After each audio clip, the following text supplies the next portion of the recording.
agricole et dans les opérations de gestion du portefeuille de la Banque mondiale dans plusieurs pays d'Afrique de l'Ouest.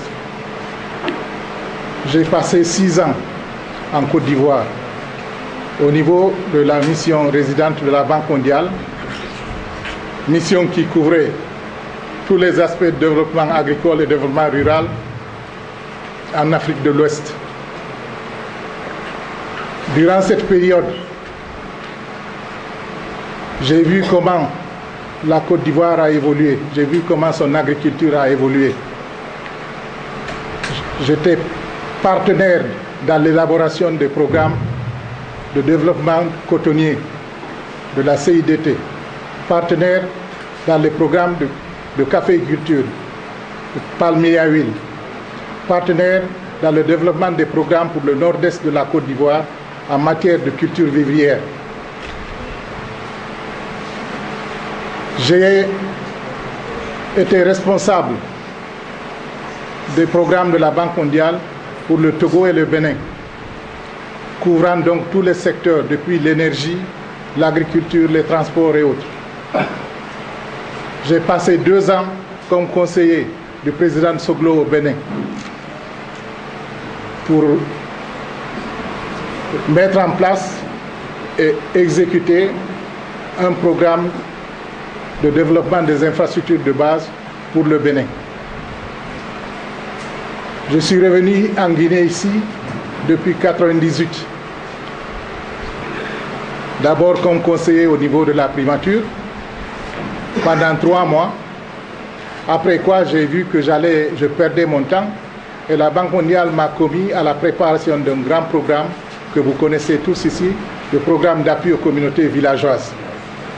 Un programme qui responsabilise la base, un programme qui appuie la décentralisation, qui rapproche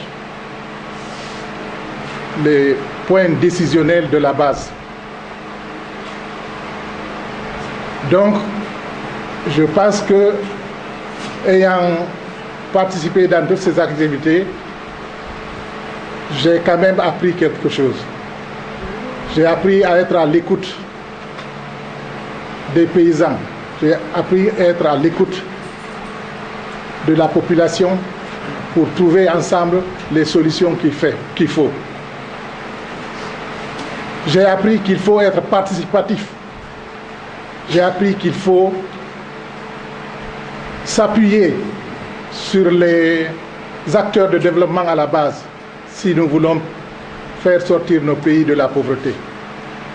Donc c'est cette différence-là que j'apporterai par rapport aux autres candidats que vous avez en ligne pour la présidentielle de 2010. Je vous remercie. Il ne faut pas... Il est extrêmement important de savoir qu'on ne peut pas s'asseoir et voir notre cher pays glisser dans la gabegie, s'asseoir et voir ce pays être mené dans un bateau. C'est comme si votre maison était en train de brûler et vous dites il faut qu'on fasse appel à moi avant que je n'aille vous aider à éteindre le feu.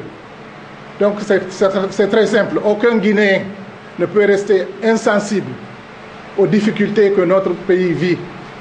Aucun Guinéen ne peut rester insensible au sacrifice qui a été consenti par bon nombre de Guinéens qui ont perdu leur vie pour qu'il y ait changement dans ce pays. Nous savons tous que ce pays a les moyens de sa politique.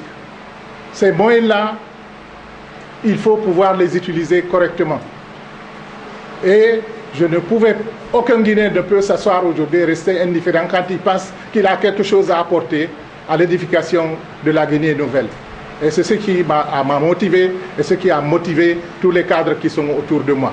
C'est que nous pensons que ce n'est pas la politique politicienne qui va sortir ce pays de la misère. Il faut le travail, il faut l'expérience, il faut le travail à la base, il faut être à l'écoute du peuple. Je vous remercie. Le président du DCRD, moi j'ai trois petites questions. La première question d'abord, comme toujours, le quota proposé par la présidente présidentielle de la République. Comment, quelle réflexion faites-vous de ce quota? Est-ce que le DCRD est prêt à faire